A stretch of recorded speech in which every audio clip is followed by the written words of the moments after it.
l'intérêt des consommateurs. Honourable member for Calgary Forest Lawn. After 8 years of this Liberal Prime Minister's incompetence, home heating has become a luxury. He said he couldn't find a business case to provide the world with clean Canadian energy and cancelled pipelines, making the cost of home heating double in this country.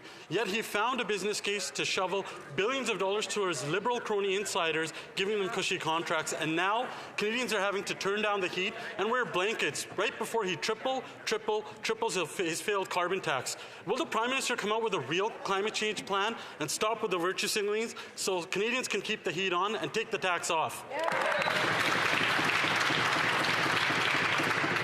The Honourable Minister of the Environment. Thank you very much, Mr. Speaker. I would like to remind my honourable colleague that the politics we're putting in place will help Canadians reduce their dependencies on expensive fossil fuels and replace them with Canadian-generated clean electricity, reducing their energy bill, Mr. Speaker, which is why we have worked to help Canadians in Atlantic Canada and across the country reduce their home heating bill, Mr. Speaker. Thank you very much.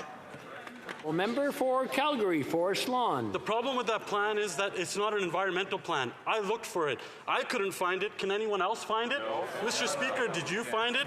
It's not under here. What I did find was a tax plan that made gas, groceries, and home heating more expensive. A tax plan that hasn't helped them meet a single emission reductions target, and they've made emissions go up. When will they stop with their fake virtue signaling? Cancel the failed carbon tax so Canadians can keep the heat on. The Honourable Minister. Thank you, Mr. Speaker.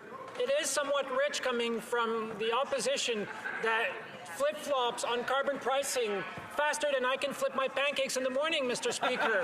1 minute they're in favor of carbon pricing, the next minute they're not. The minute after that they are for carbon pricing. Last election, these members of opposition campaigned on carbon pricing, Mr. Speaker, and now they're saying they don't. I'm going to have to pause for a second. I'm having a hard time hearing the answer up here because of the heckling going back and forth, and I know everybody wants to hear the response just like they want to hear the question. The Honourable Minister, you have 15 seconds left. Thank you, Mr. Speaker. As I was saying, the Conservative Party of Canada, with their reckless policies, flip-flop on carbon pricing faster than I can flip my pancakes in the morning, Mr. Speaker. It's impossible to know what their position is at any given minute because they change their position so often. Thank you. Well, member for